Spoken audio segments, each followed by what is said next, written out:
Assalamu alaikum, I'm Aisha and you're watching SAMAA News. Here are today's headlines.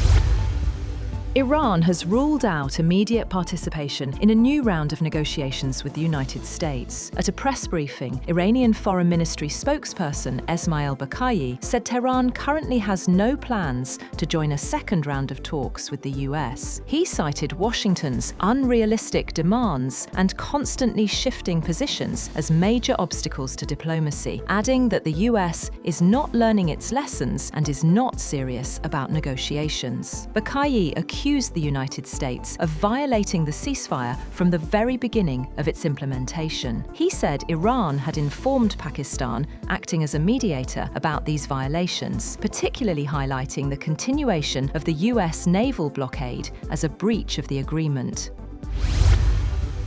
Moreover, Iranian President Masoud Pezeshkian has called for diplomatic efforts to ease tensions with the United States, even as mistrust deepens ahead of the expiry of a fragile ceasefire. Speaking on Monday, Pezeshkian said that every rational and diplomatic path should be used to reduce tensions with the US. However, according to state news agency, he emphasized that vigilance and distrust in dealings with Washington remain an undeniable necessity.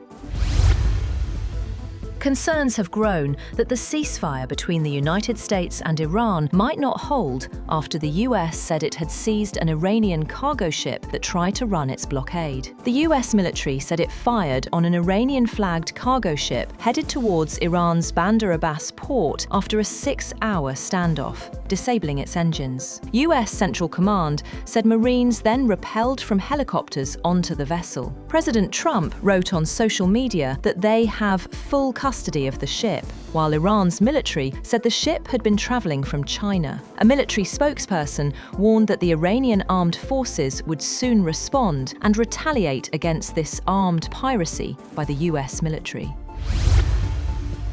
Prime Minister Shehbaz Sharif held a telephone call with Iranian President Masoud Pezeshkian to discuss the evolving regional situation and ongoing peace efforts. The Prime Minister thanked Iran for sending a delegation to Islamabad, describing the engagement as constructive, and shared updates from his recent talks with leaders of Saudi Arabia, Qatar, and Turkey. He reiterated Pakistan's commitment to facilitating dialogue and promoting regional stability, while also acknowledging Iran's engagement with Field Marshal Asim Munir during his visit to Tehran. President Pezeshkian appreciated Pakistan's diplomatic efforts and expressed confidence that bilateral relations would continue to grow stronger.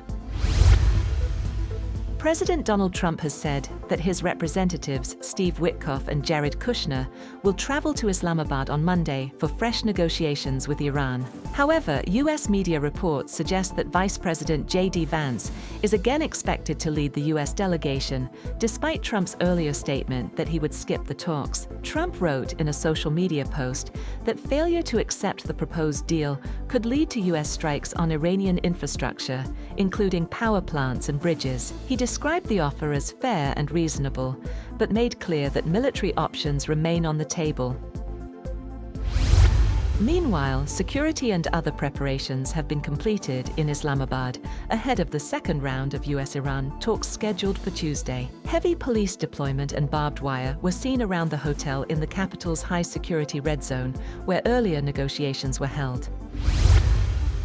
Iranian President Masoud Pezeshkian has insisted that Iran will not give up its nuclear rights amid ongoing tensions with the United States. According to Iranian media, Pezeshkian questioned Washington's authority to restrict Iran's nuclear program, saying no justification has been provided. The remarks come as disagreements over nuclear issues continue between Tehran and Washington. North Korean leader Kim Jong-un has overseen ballistic missile test launches as part of efforts to evaluate the performance of warheads carrying cluster bombs and fragmentation mines. State media, KCNA, reported that the tests represented the 4th ballistic missile launch this month and the 7th this year. The tests involved 5 launches of upgraded, short-range Hwasong-11 RA surface-to-surface tactical ballistic missiles to evaluate the power and performance of the new warheads.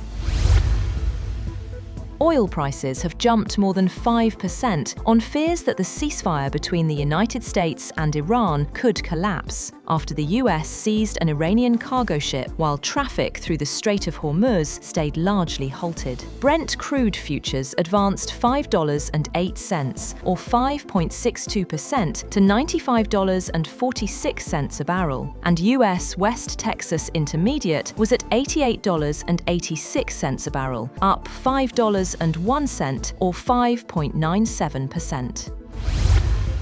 That's all for now. For more updates, visit www.samaa.tv.